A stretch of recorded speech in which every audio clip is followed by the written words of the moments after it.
Hello नमस्कार जय हिंद साथियों। Welcome to DK career classes. मैं अश्विनी गंगवार स्वागत करता हूं आपका आपके अपने YouTube channel DK career classes में। और कैसे हैं साथियों? तो जैसा कि साथियों अभी आप लोग जानते हैं कि हम लोग पढ़ रहे थे वंशानुक्रम और वातावरण। कल बताया था मैंने कि विकास को प्रभावित करने वाले जो मुख्य कारक हैं उनमें वंशानुक्रम और वातावरण आते हैं। तो ये एक छोटा टॉपिक था साथियों। तो हमने कल वंशानुक्रम समाप्त कर दिया था और आज वंशानुक्रम के बाद हम लोग थोड़ी सी वातावरण की बात कर लेते हैं कि वातावरण क्या है, वातावरण के क्या सिद्धांत हैं और वातावरण की क्या परिभाषाएं किस मनोवैज्ञानिक ने दी हैं। तो ये साथियों आज हम लोग बात करेंगे, ठीक है। वैसे ज़्यादा डीप हम लोग को वातावरण नहीं पढ़ना है क्योंकि हम लोग मनोविज्ञान पढ़ रहे हैं, लेकिन कुछ मुख्य बातें जानेंगे क्योंकि वातावरण आप लोग मुख्य रूप से इन्वायरमेंट में पढ़ेंगे। और इसके अलावा आप लोग जीएस में भी वातावरण वगैरह पढ़ते रहते हैं, साइंस का ही पोर्शन एक तरह से साइंस में पढ़ते रहते हैं, लेकिन फिर भी हम लोग को थोड़ा जानकारी होना चाहिए कि वातावरण क्या होता है। तो आइए जानते हैं कि वातावरण क्या होता है। साथियों वातावरण या पर्यावरण एक ही बात होती है, यानी कि हिंदी में इसको दो नामों से जाना था, वातावरण या पर्यावरण। इंग्लिश नाम इसका हम लोग इन्वायरमेंट कह देते हैं कि वातावरण को इंग्लिश में क्या कहते हैं, तो वातावरण को साथियों इंग्लिश में इन्वायरमेंट कहते हैं, ठीक है। अगर हम बात करें कि वातावरण जो है वो हिंदी के किस शब्द से बना है, तो हिंदी में देखते हैं आइए, जो वातावरण है उसकी हिंदी है परि प्लस आवरण। अगर हम हिंदी भाषा की बात करें कि इसको किस रूप से तोड़ा गया है, तो परि प्लस आवरण। परि का मतलब होता है चारों ओर और आवरण का मतलब होता है घेरा। अर्थात वातावरण का मतलब होता है जो हमें चारों ओर से घेरे हुए है, या वह आवरण जो हमें चारों ओर से घेरे हुए है वातावरण कहलाता है। यानी वह सारा वस्तुएं या सारी चीज़ें या सारा आवरण जो हमको चारों तरफ से घेरे है, चारों ओर से घेरे है, या जो हमारे चारों तरफ है, या चारों ओर से जो आवरण हमको ढका हुआ है या घेरे हुए है, उसको ही हम साथियों वातावरण या पर्यावरण कहते हैं। अब बात कर लेते हैं इसके इंग्लिश मीनिंग की। इंग्लिश में इसका नाम क्या है, तो पर्यावरण जो है इसको अंग्रेजी में हम लोग इन्वायरमेंट कहते हैं। इन्वायरमेंट कहते हैं। और इन्वायरमेंट चूँकि अंग्रेजी शब्द है, लेकिन इन्वायरमेंट कहाँ से आया, तो ये बात अगर हम करते हैं तो जो इन्वायरमेंट है ये फ्रेंच भाषा का एक शब्द है, इन्वायरनर। इन्वायरनर से लिया गया है, फ्रेंच भाषा का एक शब्द है इन्वायरनर, जिससे लिया गया है। और इन्वायरनर का अर्थ होता है साथियों हिंदी में पास पड़ोस, यानी वह सारी चीज़ें जो हमारे पास पड़ोस में पाई जाती हैं पर्यावरण है। ये इसका इंग्लिश मीनिंग है। तो हिंदी में हमने समझ लिया कि परि प्लस आवरण दो शब्दों से मिलकर बना है पर्यावरण। और अंग्रेजी की बात करें इन्वायरमेंट, तो इन्वायरमेंट फ्रेंच भाषा का एक शब्द इन्वायरनर से लिया गया है, जिसका हिंदी में अर्थ होता है पास पड़ोस, ठीक है। तो यहाँ तक क्लियर हो गया होगा साथियों। अब जैसा मैंने आपको बताया था कि दो कारक होते हैं, वंशानुक्रम और वातावरण। दोनों मनुष्य को प्रभावित करने के लिए जिम्मेदार होते हैं, बराबर के जिम्मेदार होते हैं, दोनों अपने आप में प्रधान कारक है। लेकिन मुख्य रूप से प्रधान कारक की बात करें तो वो हमारा वातावरण ही आता है, जो कि व्यक्ति के व्यक्तित्व को प्रभावित करने वाला कारक है। व्यक्ति के व्यक्तित्व को प्रभावित करने वाला प्रधान कारक क्या है, तो वो क्या है, हमारा वातावरण या पर्यावरण है। हालांकि आनुवंशिकी भी प्रभावित करती है, लेकिन आनुवंशिकी से ज़्यादा प्रभावित करने की बात करें तो वो वातावरण करता है, ठीक है। अब आइए देखते हैं साथियों कि किस मनोवैज्ञानिक ने वातावरण की क्या क्या परिभाषा कही है और क्या क्या कहा है। तो आइए देखते हैं साथियों। सबसे फेमस परिभाषा है, इसको थोड़ा स्टार लगा के देख लेना, ये आपके रॉस महोदय ने दी है कि रॉस ने क्या कहा है कि वातावरण वह बाहरी शक्ति है। वातावरण एक बाहरी शक्ति है, या वातावरण वह बाहरी शक्ति है जो हमें प्रभावित करती है। ये बात कही है रॉस जी ने। रॉस ने कहा है कि वातावरण वह बाहरी शक्ति है या वातावरण वह शक्ति है जो हमें प्रभावित करती है। यानी कि मनुष्य को प्रभावित करने वाली शक्ति वातावरण है, ये कहा है रॉस महोदय ने। और सही बात है कि वातावरण हमें कहीं ना कहीं प्रभावित करता है, ठीक है। दूसरी परिभाषा जो फेमस परिभाषा वुडवर्थ जी की है, तो वुडवर्थ जी ने कहा है कि वातावरण में वे सभी तत्व आ जाते हैं। कौन कौन से तत्व? वातावरण में वे सभी तत्व आ जाते हैं जिन्होंने जीवन आरंभ करते समय हमें प्रभावित किया। वातावरण में वे सभी तत्व आ जाते हैं जिन्होंने जीवन आरंभ करते समय हमें प्रभावित किया। यानी कि जीवन आरंभ करने के बाद या करते समय या जन्म के बाद वे सारी चीज़ें जो हमें वातावरण में दिखती हैं और जो हमें जो प्रभावित करती हैं वो सारी चीज़ें वातावरण कहलाती हैं। ये बात बुद्धवत महोदय ने कही है। क्या कहा है, फिर से देख लेते हैं बात, कि वातावरण में वे सभी तत्व आ जाते हैं जिन्होंने जीवन आरंभ करते समय हमें प्रभावित किया। यानी जन्म लेते समय या जीवन आरंभ करते समय या फिर किसी नई चीज़ की उत्पत्ति के समय जो भी चीज़ उसको प्रभावित करती है वो वातावरण कहलाती है। अगली परिभाषा व्हिटेकर महोदय की है। व्हिटेकर ने क्या कहा है, व्हिटेकर ने कहा है कि वातावरण वह सब कुछ है, वातावरण वह सब कुछ है जिसमें गर्भाधान के बाद एक व्यक्ति को स्वरूप प्रदान करने में महत्वपूर्ण भूमिका निभाई। फिर से समझ लेते हैं, व्हिटेकर महोदय ने क्या कहा है कि वातावरण वह सब कुछ है जिसमें गर्भाधान के बाद एक व्यक्ति को स्वरूप प्रदान करने में महत्वपूर्ण भूमिका निभाई। यानी कि जब बच्चा गर्भ में होता है, गर्भाधान करता है और गर्भाधान करने के बाद वातावरण में ही उसका सारा डेवलपमेंट होता है। गर्भ में भी एक वातावरण होता है लेकिन उसको हम लोग आंतरिक वातावरण के नाम से जानते हैं, वो अभी हम आगे पढ़ेंगे। तो गर्भ धारण करने के बाद जो भी उसने स्वरूप प्रदान किया है वातावरण ने, वो वातावरण की महत्वपूर्ण भूमिका है। गर्भ में जो बच्चा बन रहा है वो भी उसका आंतरिक वातावरण है, उसके उपरांत जब वह जन्म लेगा तो वो भी उसका बाहरी वातावरण है। तो ये बात कही है व्हिटेकर जी ने कि वातावरण वह सब कुछ है जिसमें गर्भाधान के बाद एक व्यक्ति को स्वरूप प्रदान करने में महत्वपूर्ण भूमिका निभाई। ये बात किसने कही, ये बात कही है व्हिटेकर जी ने। अब अगली परिभाषा है जिस्वार्ड जी की। तो जिस्वार्ड जी की बहुत अच्छी परिभाषा है ये, और बिल्कुल ठीक भी है और बिल्कुल साफ साफ शब्दों में उन्होंने कहा है। इन्होंने क्या कहा है कि जो हमें चारों ओर से घेरे हुए है, जिसका हम पर प्रत्यक्ष प्रभाव पड़ता है, वातावरण है। बिल्कुल सही बात है कि जो भी हमको चारों ओर से घेरा है और जिसका हम पर प्रत्यक्ष प्रभाव पड़ता है वो वातावरण है। बिल्कुल सही बात कि जो चीज़ें हमारे चारों ओर विद्यमान है या हमको चारों ओर से घेरे हैं और उनका हम पे डायरेक्टली प्रभाव पड़ता है वो सब वातावरण है। ये जिस्वार्ड जी ने, ये बहुत सरल और बहुत सटीक परिभाषा है। लास्ट परिभाषा एक लेडी है, ये एनास्टेसी महोदया ने क्या कहा है कि वातावरण में वे सब तत्व आ जाते हैं, वातावरण में वे सब तत्व आ जाते हैं जिन्होंने जीन्स के अलावा मनुष्य को प्रभावित किया। जीन्स क्या होते हैं, जीन्स गुणसूत्र में पाए जाते हैं, हमने आपको कल बताया था। तो जीन्स में क्या होता है, एक संतति मतलब पेरेंट्स से जो बच्चों में उनके माता पिता के कैरेक्टर आते हैं वो जीन्स के द्वारा आते हैं। ठीक है, तो एनास्टेसी महोदया ने कहा कि वातावरण में सब तत्व आ जाते हैं जो जीन्स के अलावा मनुष्य को प्रभावित करते हैं। यानी जीन्स क्या होता है, माता पिता के कैरेक्टर लाता है नई जनरेशन में, लेकिन उसके अलावा वे सारे तत्व जो बच्चे में होते हैं या वो जन्म के बाद जो प्राप्त करता है वो वातावरण है। ये बात कही है एनास्टेसी महोदय ने कि वातावरण में वे सब तत्व आ जाते हैं जिन्होंने जीन्स के अलावा मनुष्य को प्रभावित किया। यानी मनुष्य को जो जो चीज़ें प्रभावित करती हैं सिर्फ जीन्स को छोड़कर वो सब कुछ वातावरण है। ये बात कही है एनास्टेसी महोदय ने। ठीक है, तो ये कुछ मुख्य कथन थे, मुख्य परिभाषाएं थीं जो वातावरण को लेकर अलग अलग मनोवैज्ञानिकों ने कहा है। कभी कभी टेट के पेपर में पूछ लेता है, कभी कभी सुपर टेट में भी पूछ सकता है, रीट में भी पूछ सकता है। बस सिर्फ और सिर्फ सी टेट का एग्ज़ाम है जिसमें अभी तक कथन या परिभाषाएं नहीं पूछी गई हैं, बाकी ये किसी भी एग्ज़ाम में आ सकती हैं। ठीक है साथियों, अब अगले चलते हैं जो वातावरण है वो कितने प्रकार का होता है। तो मुख्य रूप से साथियों जो वातावरण है वो दो प्रकार का माना गया है। जो वातावरण है साथियों वो दो प्रकार का माना गया है। पहले सुन लीजिए मैं क्या कहना चाह रहा हूँ कि वातावरण है जो साथियों मुख्य रूप से दो प्रकार का माना गया है। एक वातावरण वही होता है आंतरिक वातावरण और दूसरा वातावरण होता है बाह्य वातावरण। तो आंतरिक वातावरण का तात्पर्य उससे है, किससे है, जो जन्म से पूर्व की स्थिति है। कौन सी स्थिति, जन्म से पूर्व की स्थिति, यानी कि गर्भावस्था की स्थिति, उसको आंतरिक वातावरण कहा गया है।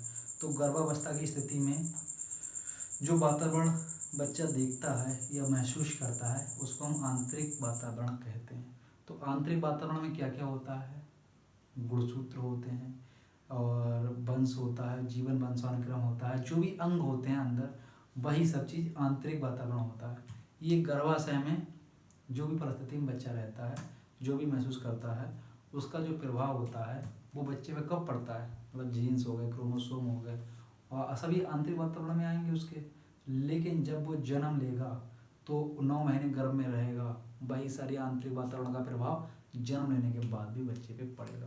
तो वो हो गया आपका आंतरिक वातावरण, यानी जन्म से पूर्व अर्थात गर्भावस्था का जो समय है या जो वातावरण है वह आंतरिक वातावरण कहलाता है। अब दूसरा वातावरण आ गया आपका बाह्य वातावरण। इसमें क्या होगा, इसमें जन्म के बाद की स्थिति का हम लोग पढ़ेंगे कि जो जन्म के बाद की स्थिति होती है वह बाह्य वातावरण में हो जाएगी। तो बाह्य वातावरण साथियों कई प्रकार का है, मुख्य रूप से 4 प्रकार का हमने माना है। एक आपका साथियों भौतिक वातावरण या भौतिक पर्यावरण, दूसरा सामाजिक पर्यावरण, तीसरा आर्थिक पर्यावरण और चौथा सांस्कृतिक पर्यावरण। अब ये 4 तरह के बाह्य पर्यावरण हैं। तो देखते हैं कि इन चारों में क्या क्या चीज़ आती है।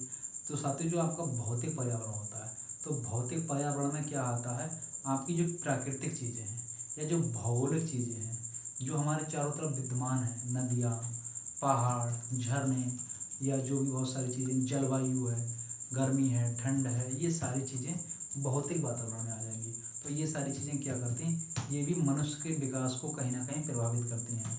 ठीक है, क्यों? क्योंकि भैया हर जगह की मान लेते हैं जलवायु अलग अलग है। सपोज यहाँ पे थोड़ा गर्मी है, थोड़ा माहौल ऐसा है, जम्मू कश्मीर में हमेशा बर्फ़ पड़ती है, वहाँ ठंड रहता है, तो यहाँ की जलवायु और वहाँ की जलवायु में अंतर है। तो क्या है, वो भी मनुष्य के विकास को प्रभावित करती है। तो पहला यही हो गया आपका बाह्य वातावरण का पहला प्रकार, क्या हो गया, भौतिक वातावरण। ठीक है, अब दूसरा आ जाता है सामाजिक पर्यावरण या सामाजिक वातावरण। तो हमारे समाज में क्या क्या होता है आप लोग जानते हैं कि जो हम मनुष्य हैं या जो हम व्यक्ति हैं, कौन है वो एक सामाजिक प्राणी है ना। आप लोग भी जानते हैं कि हम लोग कौन है, एक सामाजिक प्राणी है। इसलिए क्या है, जो सामाजिक वातावरण है इसका समाज पे, यानी हम लोग सामाजिक सामाजिक प्राणी हैं, तो समाज का हम पे जरूर कोई ना कुछ असर पड़ेगा। सामाजिक जो वातावरण होगा उसके हम पे जरूर असर पड़ेगा। तो सामाजिक वातावरण में क्या क्या आ जाता है आपका, जो समाज की व्यवस्था है, जो रहन सहन है, जो परंपराएं हैं, जो धार्मिक कार्य हैं, जो रीति रिवाज हैं, ये सारी चीज़ें जो हमारे समाज में देखी जाती हैं, ये कहीं ना कहीं पे बौद्धिक विकास को या मतलब वैसे विकास को कहीं ना कहीं पे प्रभावित करती हैं। तो ये आपका सामाजिक पर्यावरण हो गया। अब बाह्य वातावरण में तीसरी चीज़ आ जाती है आर्थिक वातावरण या आर्थिक पर्यावरण। अब आर्थिक का क्या मतलब होता है, आर्थिक का मतलब वैसे तो मेन रूप से धन से ही माना जाता है और ठीक भी है। तो आर्थिक का क्या मतलब है, आर्थिक का मतलब धन का मतलब सिर्फ और सिर्फ धन से सुविधाएं ही नहीं पाई जाती हैं। आर्थिक पर्यावरण का यहाँ पे इसलिए असर पड़ेगा हमारे मनुष्य पे या विकास पे, क्योंकि आर्थिक रूप से आप अच्छे होंगे, आपके पास धन होगा, तो धन से क्या होगा, आप पौष्टिक चीज़ें खरीद सकते हैं, पौष्टिक चीज़ें खा सकते हैं, पौष्टिक चीज़ें पा सकते हैं। तो उससे क्या होगा, आपका स्वास्थ्य सही रहेगा और आपका जो विकास होगा वो अच्छा होगा। यानी कहीं ना कहीं पे ये भी जो आर्थिक पर्यावरण है ये विकास को प्रभावित करता है। ठीक है, ये आपका तीसरा प्रकार हो गया बाह्य वातावरण का। अब चौथा प्रकार है बाह्य वातावरण का सांस्कृतिक वातावरण या सांस्कृतिक पर्यावरण। अब सांस्कृतिक पर्यावरण में क्या आ जाएगा, जैसे बहुत सारे धर्म हैं दुनिया में, बहुत सारी संस्कृतियां हैं, तो ये कहीं ना कहीं मनुष्य को प्रभावित करती हैं। तो ये क्या करती हैं, धर्म और संस्कृति मनुष्य के जो विकास है उसको बहुत ज़्यादा प्रभावित करती हैं। कैसे प्रभावित करती हैं भाई, अलग अलग संस्कृति है, अलग अलग धर्म है, तो उनके खाने का ढंग अलग है, रहने का ढंग अलग है, उठने बैठने का ढंग अलग है, पूजा पाठ का हर किसी का ढंग अलग है, शादी प्रोग्राम समारोह करने का ढंग अलग है। किसी धर्म में, किसी संस्कृति में किसी प्रकार से विवाह हो रहा है, किसी में किसी प्रकार से विवाह हो रहा है। तो बहुत सारे संस्कार जो उनके हैं वो सब अलग हैं। तो ये सारी चीज़ें सांस्कृतिक पर्यावरण भी कहीं ना कहीं विकास या पर्यावरण में जिम्मेदार होता है। तो ये हो गए हमारे बाह्य वातावरण 4 प्रकार के। ठीक है ना, ये क्लियर हो रहा होगा आपका। अब इसके बाद एक पॉइंट आ जाता है कि वंशानुक्रम और वातावरण में संबंध क्या है, यह वास्तव में संबंध है या नहीं है, या इन दोनों में से कौन ज़्यादा जिम्मेदार है? देखिए, आपको मैं बता दूं कि वंशानुक्रम और वातावरण जो है ये मनुष्य के विकास के लिए दोनों ही बहुत जिम्मेदार हैं। अगर मैं कह दूं वंशानुक्रम ही जिम्मेदार है, वातावरण जिम्मेदार नहीं, तो वो भी गलत हो जाएगा। या खाली वातावरण जिम्मेदार है, वंशानुक्रम जिम्मेदार नहीं, तो वो भी गलत हो जाएगा। दोनों की महत्वपूर्ण भूमिकाएं होती हैं। तो देख लेते हैं इनके बीच में क्या संबंध है कि जो वंशानुक्रम है और वातावरण है, वंशानुक्रम तथा वातावरण एक दूसरे से पृथक नहीं है। बात ठीक है, ये एक दूसरे से अलग नहीं है, एक दूसरे से कहीं ना कहीं पे कनेक्ट है, कहीं ना कहीं पे ज्वाइन है, कहीं ना कहीं पे रिलेटेड है। कैसे है वो देखते हैं। वंशानुक्रम तथा वातावरण एक दूसरे से पृथक नहीं है, ये दोनों एक दूसरे के पूरक है, यानी एक दूसरे पे डिपेंड है, एक दूसरे के पूरक है। जैसे कैसे डिपेंड है? जैसे बीज तथा खेत जैसा इनका संबंध है। कैसे? एक के बिना दूसरे की सार्थकता नहीं है, यानी एक के बिना दूसरे का जीवन नहीं है। सपोज दैट मान लिया कोई बीज है, अब खाली बीज आपके हाथ में है, मान लिया कोई दाना है आपके हाथ में, तो अगर आप उसको हाथ में ही पकड़ रहे हैं तो क्या वो कभी उगेगा? बीज क्या है? एक मान लिया कोई वंश है, कोई स्पीसीज है, हैं, और उसको जब तक कि आप उपरोक्त वातावरण में नहीं ले जाएंगे, यानी वातावरण का मतलब क्या है, जब तक कि आप उसको भूमि में नहीं बोएंगे, उसके लिए बराबर खाद पानी जल नहीं देंगे, तब तक वो कैसे उग पाएगा? तो वही बात है कि वंशानुक्रम और वातावरण भी एक दूसरे से पृथक नहीं है, ये एक दूसरे से कहीं ना कहीं कनेक्ट हैं, एक दूसरे के बिना अधूरे हैं। जैसे बीज और खेत इनका संबंध है, इसी तरह से इन दोनों का भी संबंध है, यानी एक के बिना दूसरा संभव नहीं है। ठीक है, एक के बिना दूसरा सार्थक नहीं है, इसका मतलब ये हुआ। अब एक परिभाषा इसी से रिलेटेड दी गई है, वुड और मार्क्वेस जी ने कही थी। वुड और मार्क्वेस इन्होंने कहा था कि व्यक्ति वंशानुक्रम तथा पर्यावरण का योग नहीं, गुणनफल है। देखते हैं कि जो व्यक्ति है, इन्होंने कहा था कि जो व्यक्ति है ये पर्यावरण प्लस वंशानुक्रम इनका योग नहीं है। इन्होंने यहाँ कहा था जो व्यक्ति है ये पर्यावरण और वंशानुक्रम का योग नहीं है। क्या है?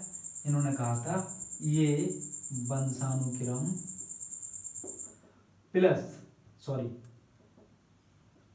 गुणा पर्यावरण बराबर व्यक्ति। इनके कहने का मतलब ये था कि जो व्यक्ति है वंशानुक्रम और पर्यावरण का योग नहीं है, गुणनफल है।